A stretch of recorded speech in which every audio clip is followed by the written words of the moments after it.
Welcome to the Gen Z Show. I'm your host, James McLamb, and again with me tonight is Sarah Beth. How are you doing, Sarah Beth? I'm doing pretty well. How are Sarah Beth, you? I'm doing great. Do you remember an event, a competition that you competed in when you were in middle school? Yeah. In the summers, I did some triathlons. I did they were like fun size kids triathlons. Do you remember the distance on those? I think it was a 200-meter swim, like a 3-mile bike, and like a mile run, something like that. Really? I didn't even think it was that long, but that that's significant for 11 and 12-year-old to be able to do that in part of the triathlon. Now, the reason, audience, that we are talking about triathlons is not some random thing. It's because of who I was able to interview today. I was able to interview Adoh Doherty, who is a former college athlete, track and field athlete, who now is a professional triathlete at an organization called JP Elite and for Team USA. Doesn't that sound pretty impressive? Yeah, that's pretty cool. So he's doing Olympic triathletes, which are a little bit less than the standard what you think of when you see on TV the Ironman triathlete. It's not one of those super big ones. It's a 1,500-meter swim, a 40-mile bike ride, and a 6.2 run. So it's still a significant race. Well, he's a professional athlete, and so the question that I had for him was, how do you get started in kind of stuff? And this is where the magic of what you're going to get out of this particular episode is that he talks about, in order to dream big, to have these kind of dreams that he have, you've got to do several different things. You got to have inspiration and encouragement and the belief in yourself. And we really dive into those concepts on how you can have those for yourself so you can be a better dreamer and doer, and also how you can help others dream and do. What do you think about that? Do you think our audience is going to like that? Oh yeah, I'm ready for it. I'm ready to improve my 11 and 12-year-old self with this. Well, Adoh Doherty is his name. Adoh Doherty is his name, and you're going to love this interview. You're going to enjoy this, and you're really going to want to keep him on your radar as you begin to see the next set of Olympics, Summer Olympics, which should be in about 3 years, as he starts to prepare himself to qualify for that. So let's get to our interview with Mr. Adoh Doherty.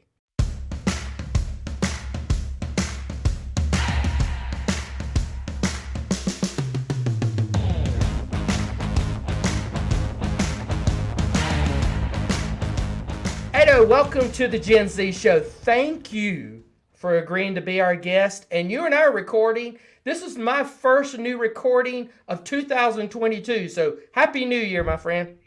Happy New Year to you as well, James. Thank you so much for having me. Hey, we need to do a shout out before we get started to our good friend, our mutual friend, Michael Hirsch, for connecting us last fall. So thank you, Michael. Yes, sir. Shouts out to Michael and LoveWorks Leadership in Norman, Oklahoma. Excellent group. Adoh, our Gen Z audience may not have heard of you. They probably have read some of the show notes that we put in, but they want to hear from you about you. So if you wouldn't mind, could you introduce yourself to our Gen Z audience? Absolutely. My name's Adoh Doherty. I'm from Boston, Massachusetts. I'm a professional triathlete for JP Elite, and I represent Team USA. And I train and live full-time with 7 professional triathletes here in Claremont, Florida. So how in the world did you get into the world of triathletes, competitive triathletes? There are a lot of people who do it, I wouldn't say it's recreational because that's a tough thing, but they do it as a hobby. How did you get involved with it competitively? Right. So, I mean, that's an incredibly loaded question, James, but it's, I started off as a runner. My father was a runner. He was in the Olympic trials, track and field Hall of Fame. So I grew up running. I suffered so many injuries that I was always stuck in a pool or stuck on a bike for cross training, for training towards running. And that ended up tailoring me to the sport of triathlon. Running was always my strength, but with all the injuries, I broke my back in 2 places. I broke each tibia, shattered my heel bone, things along those lines. it forced me to obtain my fitness via biking and swimming when I couldn't do the impact from running. Wow. So, how old were you when you first did a competitive triathlete? Now, I use the word competitive because my daughter, who is now 22 years old, almost 22 years old, when she was 10 or 11, she did like a little mini triathlete with the local YMCA. I don't count that as being competitive. I'm talking, something that you were actually seriously competitive during the process. How old were you when this started? So triathlon, I didn't do my first triathlon until August of 2020, believe it or not. So, wow. Yeah, I know. I actually signed a professional contract prior to doing my first ever triathlon. But running, which is kind of what sparked this whole journey for me, my first ever running race, goodness, was before I can even remember, is single digits of the age for sure. My father had me on a track. Goodness, what seemed as though before I even came out of the womb. So that's your strength, is the running part. Yes, sir. And it's the third and final event of the tri. So what are your goals? What is your big dream for this? The goal has been the same since I was 11 years old, James. It's to become an Olympian and represent Team USA, whether that be in Paris at 2024 and Los Angeles in 2028. All right. You just said something that we're going to build on. You said at age 11 is when this dream first came through this. Adoh, I think we can all admit with the recent things that have happened across the world in the last couple of years, a lot of youth have really stopped dreaming big. Right. So tell us how this dream started. Why this dream at age 11 to be a competitive athlete? At age 11, I'm trying to think what I was thinking at age 11. I guess I was thinking competitive athlete, but mine was more, that typical, hey, I want to be a baseball player or football player type thing. Yeah. Right. No, and I mean, you bring up a lot of good points here, and it's the fact that this dream that I have, it's God-given. It's always been innate. It's a God-given purpose to me, and I felt drawn to this early. But 11 was the age specifically because when I was 11, I attended my father's track and field Hall of Fame induction ceremony. And this common theme that came up when I was there was the fact that my father never made an Olympic team himself. He was always really close. He always was in the right races. He was there at the right time. However, he never actually qualified for an Olympic team himself to represent this nation. And so I was really starting to get into competitive running around this age, 10 to 12. And I was just a kid at this time, James. And it was just like, I'm having this type of conversation with my dad. And I'm saying, I want to do what you couldn't do. And then this is when it got incredibly intense. And he sat me down and he said, you can't just go saying things like this. This isn't just something you say in passing. If you genuinely want to talk about the O word, the Olympics, then it's going to start dedication today and right now. And then that next day, and I love sharing this story with people, especially people of younger age that are listening. I love telling the story. A couple days, that same week, my father came home with a big Olympic rings banner, and he nailed them up on the wall. And he said, these will be the first things you see when you wake up, the last things you see before you go to bed. If you truly want to become an Olympian, it's all up to you. You can control this, but it starts now, and it's a day in and day out process. And to have a conversation like that, I mean, you're thinking to yourself, you're 11 years old. You don't even know what you want for breakfast. You don't even know what you want tomorrow. and to already be having a planned goal for something that could be happening 20 years from now. And it's so surreal, but that's when that seed was planted. And this is before I was a follower of Christ, but now becoming a believer of God, I've since noticed that this has been a God-given purpose, and he planted this so young in my life, even before I accepted him. So it's been a blessing and a journey since about 11 years old.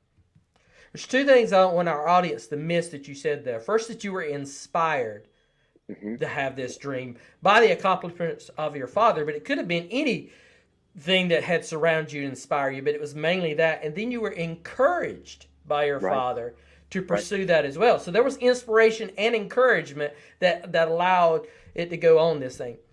Yes, sir. Now, those people who are listening to us, they're saying, hey, I'm working with youth, or hey, I have a big dream, but how do I turn this dream? How focus myself on this dream to make it a reality? How do I move it from a dream to a goal? So how did you move this from the dream standpoint? I still wanted to be the starting shortstop for the Atlanta Braves. That won't gonna happen. It never moved from that dream to a goal. Right. How do you move it from a dream to a goal? Right. And that's a great question. And I was always told a dream becomes a goal when you stop believing it can be achieved. Now, when I was 11, if I were to toe the start line with the world-class triathletes, and back in the time, the dream was to represent Team USA in the Olympics in track and field, James. So even that perspective has since changed as these goals, I call them lily pad goals, as these goals that I've jumped from continue to get a little bit closer to that big dream of the Olympics. But it starts with the thought of saying, okay, this is where I want to be in insert goal here. And for me, like I said, it was the Olympics.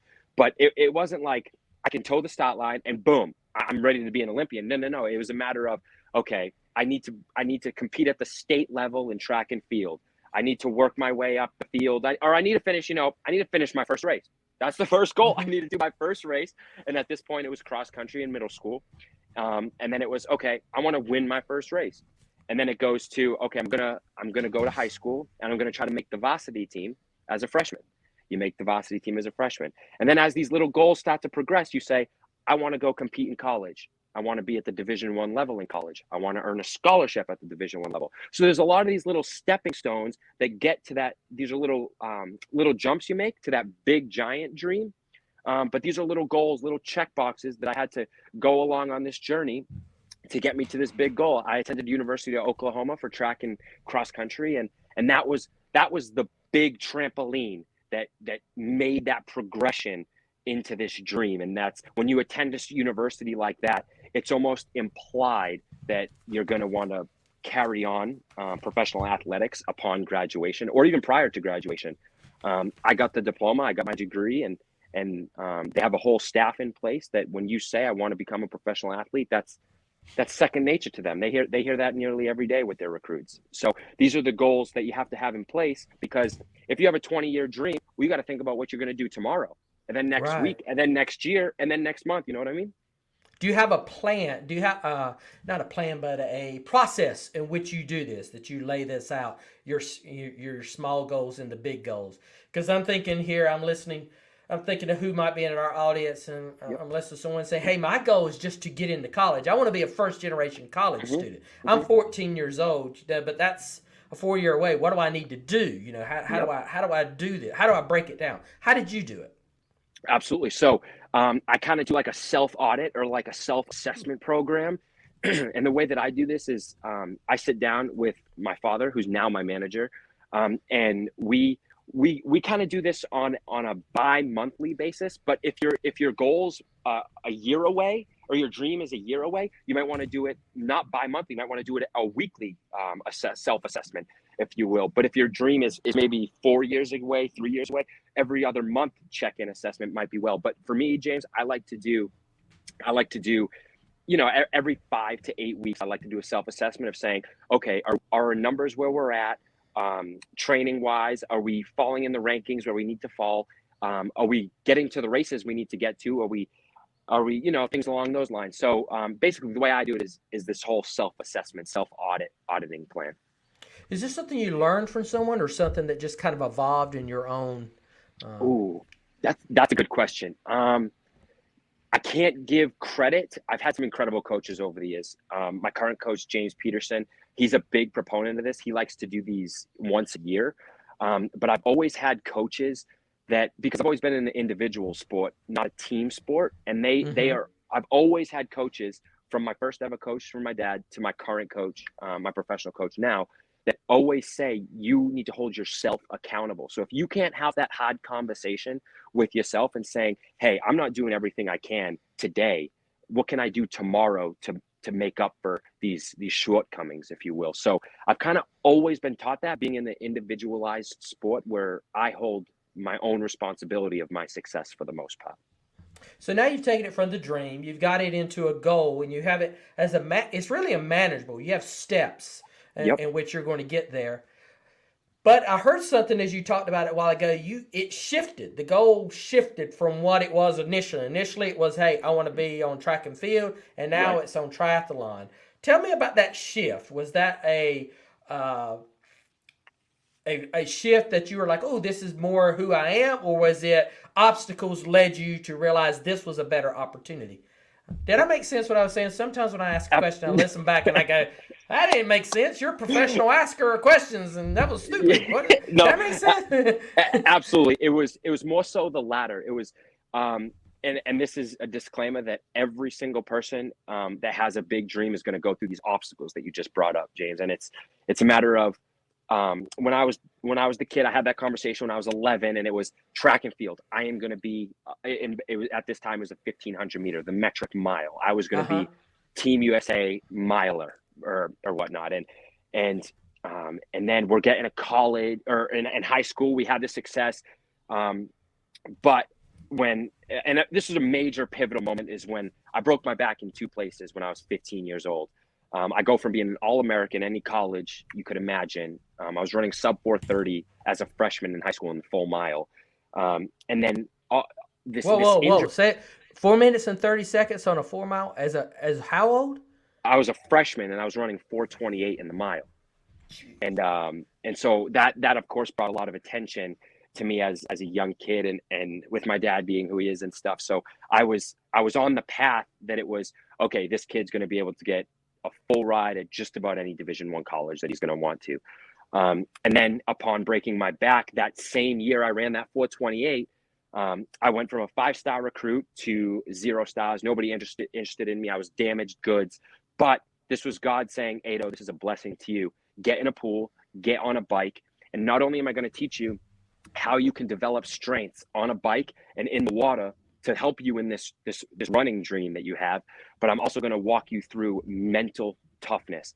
And this was the biggest blessing that he provided me during this injury, because it was 11 months I was in a back brace for 23 hours a day. I could hardly walk, I could hardly move. The back brace went from just above the breastplate to just below the butt, and I could hardly get in and out of a chair. I was Mr. Roboto, if you will, and I remember after about 7 or 8 months in this back brace, the doctor said, because I was going nuts, I was a runner, nuts, and the doctor said, all right, Adoh, you can jump on a stationary bike. And this would be my introduction. This would be God walking me to my stationary bike for the first time in my life. And like I said, I'm in this back brace. I'm immobile. I can't hardly move.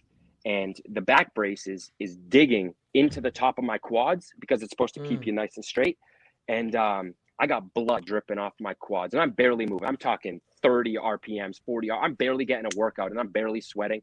But this taught me mental toughness. This taught me that if I can get through this, I'm over here doing nearly nothing in the gym, but it's making me so strong right here, because that's when I realized I'm walking through something that's making me unstoppable, because the world wanted to say, you know what, just give up. You had a sub 4:30. You talked to all these coaches. You school record holder, first person to compete at nationals in your high school. You did it, and it would have been so easy just to say, you know what, right, I did what I needed to do. But that dream I just got even more hungry for that dream of becoming an Olympian. So I thought that was a blessing for me. It's amazing to listen to you tell your story and hear the things that you were taught during that time, right, that now are such much probably a crucial part of your success. The mental toughness. So the triathlons that you're doing now, what is the distance on them? Right. So the Olympic distance is a 1,500 meter swim, a 40-kilometer bike, which is 24.8 miles, and then a 10K run, 6.25 miles. And that should take you a little bit under 2 hours to complete. But I imagine the things that you've learned there, that mental toughness, all those types of things that you've had before, the belief in yourself, that is so crucial during that actual race of doing that. Absolutely. I mean, if you don't believe in yourself, because the world is always going to tell you, James, that you're not cut out to succeed. because you are from X, because you went to Y school, because you look like this, you're not cut out to succeed. That's what the world is going to tell you. But if you don't believe in yourself, then who is genuinely going to believe in you? Like when you're getting recruited by coaches, a coach doesn't want to hear you say, I think I could, I really think I could do this, but no. If you don't have that self-confidence, and there's a difference between cockiness and confidence. If you don't have that self-confidence in yourself, if you don't have that, no, you're not gonna have that proper energy to bring yourself to where you truly believe you're capable of. If you say you can't, you're very much likely not gonna, I'm so glad to hear you echo these things, because we just recently did an interview and released the podcast with a young lady named Hannah Stillman, who was a member of the NCAA women's cross country team for North Carolina State University that won the national championship this fall. Wow. And she's a 10-time All-American, and her journey is really similar. Injured in school, came from a very, very small school in Maine, so there was no college coaches looking at her. She said, nobody looks at anybody out of Maine. Right. So she walked on at a small D1 school in South Carolina, just walked on, and the only way she got on there is because her brother had played basketball there years before, so they knew some of the staff. Yep. Then after a couple of years, she was beating everybody, girls, guys, everybody on the team said, I need to go somewhere where it's going to up my training. Yep. And transferred to state and is now accomplished this. And she said it was those things during the hard times that now establishes me more. She also says something else I want your feedback on too that kind of, even though hers is an individual sport too, she said it's the team training, the relationships during the team training that really has propelled her to the next level. Do you find that as well, that it's the people on the journey with you that help? And if so, how does that work? Absolutely. She's spot on with that. I mean, the result on the result sheet is one person. You'll see, and you'll see their school, of course, but you'll see her name and then her time and her place. So it is individualistic. However, it is a team environment, if you will. And that's the reason why I moved out here. I believe like there's strength in numbers. What is it? Rising tides raise ships. So if I'm surrounded by, and I am, if I'm surrounded by the best triathletes in the world, they're making me better. I'm absorbing all of this stuff, tangible and intangible. I'm seeing what they're eating. I'm seeing how they're training. Because like I said, I signed a pro contract prior to even competing in my first triathlon. So I'm living with these guys that are world class. They're competing in Europe. They're competing in all over the globe. And I haven't even done a single race yet. So of course I support and I believe everything that she just said to be incredibly true. Because when you're around people that honestly, if you're the smartest guy in the room, find another room. And I'm not the fastest guy in the room because I want to be in this room. I believe I'm capable of being in a room with people that are faster than me because I know I'm capable of being at that level. Because yeah, like iron sharpens iron. I mean, it's biblical, and that's about as true as you can get. And it's true. Being around the best is just gonna raise your game, up your level, and yeah, it's 100% true. She's spot on. Yeah, it's such a theme in the conversations we have with people, and they use sports as their venue that have proven this for themselves, but they apply it to life in general. And the theme has been it's those that are with you on this journey. It's the relationships you've made that are so crucial. We interviewed someone named Coach Hearn, who was on one of the coaches from the movie Friday Night Lights, that was on the team, the football team that won the state national championship from Texas. And he said, it's the relationships. He said, go ask the players and they'll tell you it's more about the things that we did together than the championship time that we had. It was the journey together that made it worthwhile. Right. Absolutely. I mean, we're only racing a couple handfuls of times a year. It's what you're doing outside of those races, who you're around. I mean, if you're in, what is it? Bad company corrupts good morals. That's biblical as well. And it's if you're not around positivity, if you're not around people that are going to make you better, then you're not going to get much better. All right, let's switch on the spot here. So we got a person listening to it. They're trying to coach, and they're trying to be a life coach for someone, a youth. got a 14-year-old struggling in life. How do they even get them to start the process of dreaming, to believe that they can do something, to believe there's something out there for them to aspire for, a goal for? For me, growing up, I was always a big dreamer. I always thought I was going to be the person on top of the platform. I was going to be the leader in front of the group. I was going to do this. I never had a problem with that. That was just my nature. But that's not the case with the majority of youth. They just don't. How can help that person coach this young person to be the dreamer they need to be? First off, that person, that 14-year-old, is in good company with someone like that. I mean, if you don't want to be around people that are going to shut your dream down, or if you have a simple thought that might turn into a dream, the last thing you want to do is feed that and give that dream, that little baby that you have of a dream, to someone that's just going to kill it and crush it and not say it's possible. So that's the first step. You're in good company. The second thing is you have to find your passion. And this is a word that I live by: passion, passion, passion. And it is a word that I hope one would use to describe me, of just being a passionate human being.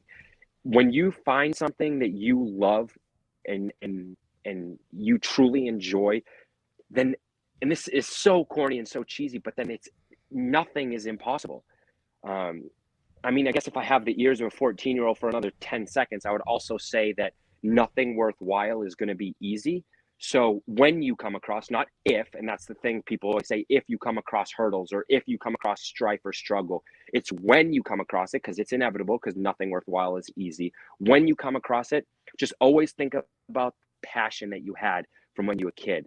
And I always find myself checking myself on a hotter day, that it's, think back to 11-year-old Adoh, when this dream was, you know, because now it's a goal, it's attainable, it's almost tangible. But think back to when it was a dream, when you had no idea what was going to be coming down the pike for you. So find that passion and work daily towards it, and surround yourself with people that are going to build you up. When those troubles come, just think back to the time you created that initial dream. I don't know if that answered, but I hope it did. Yeah, it's the encouragement that you said. So many key words here that I've got circled on my notes here, so I don't forget what it said. You talked about being inspired by your father's accomplishments, being encouraged by him and others. Believe, right. Believing that I can actually do this is when it moved from that dream to that goal. Developing that mental toughness and building those relationships and finding passion. You've hit every single box on the success. It's like there was a list there, and you were like, I got him. But it was just a part of your journey, and that's what I just love. If we could have the ones who are listening to this just get the enthusiasm and the passion that we're feeling as we're talking this together, I think the youth could change the world with what they could do. Absolutely. They're the future generation. Exactly. We ask this question to most of our guests and stuff. What is the greatest piece of advice you have ever been given? Oh, man. I wish I was prepped so I could think this one through. No, we don't want you to be prepped. We want you to cut it off the top of your head. That's good. Goodness. I think I already gave it away. And I hear this. And again, our relationship is so different now. He's was my coach. He's always been my father, and he's now my manager. But it always comes back to this. And anytime we recap a race or recap a season, it always is, nothing worthwhile is easy. It's always going to be challenging. The next best fill in the blank here is going to go through crazy amounts of struggle, you know? So, I mean, I know it's simple, but really, I mean, I've had a lot more bad races than I've had good races. I've lost a lot more races than I've won. So, I mean, it's all that hardship and all that struggle that just morphs and forms a creature that's just willing to outwork and outthink their competitors. And if you can outlast your competitor, then you can't beat the person who never quits. The triathletes always just inspire me. I grew up watching, on NBC on Sunday afternoons when they would show the Ironman race in Hawaii. That's just fascinating to me. Do you have aspirations of doing those, the bigger ones, the Ironman level? Oh, I've done a 70.3, a half Iron. I don't know. I don't want to get too ahead of myself. I want to focus on short short course draft legal, which is the Olympic distance. But there have been some talks with the coaching staff and with management that long course, non-draft, the Ironman distances, that could be in the cards for a little bit later in life once I develop this engine, if you will, a little bit more. Well, that is something I did notice on watching those broadcasts. It seemed like I'm not going to say older, let's just say the more established and mature athletes seem to be the ones that succeed very well on those versus their younger counterparts that may have more strength or even more speed. They don't survive and last as long as they're. So what's next for you? What's on the agenda? This is the start of 2022. What's going to happen this year for Adoh? So Olympic points start in March. Like I said, we're down here in Claremont, Florida. I'll be racing mid-March in Claremont, end of March in Sarasota, and then we're going to kind of assess our schedule from there, see how we place in those two races. Then we start seeing where we can go. Mexico, Canada, if we want to do the Continental Cups, or if we want to start doing World Cups, we can go over to Europe, or we can go to Africa Cups. We can go to Morocco. So we're going to assess with these two little races. Not little, but these two races that are in Central Florida, and then we're going to kind of assess from there. But a whole lot of hard work from now until those races in March. If our audience wanted to connect with you to become big dreamers, if they wanted to connect with you to learn more or to follow what you're doing, how can they connect? Where can they find you? Yeah, the easiest way, and I do respond to my own DMs on Instagram, but the best way would definitely be Instagram. My handle or my @ is ADOH11.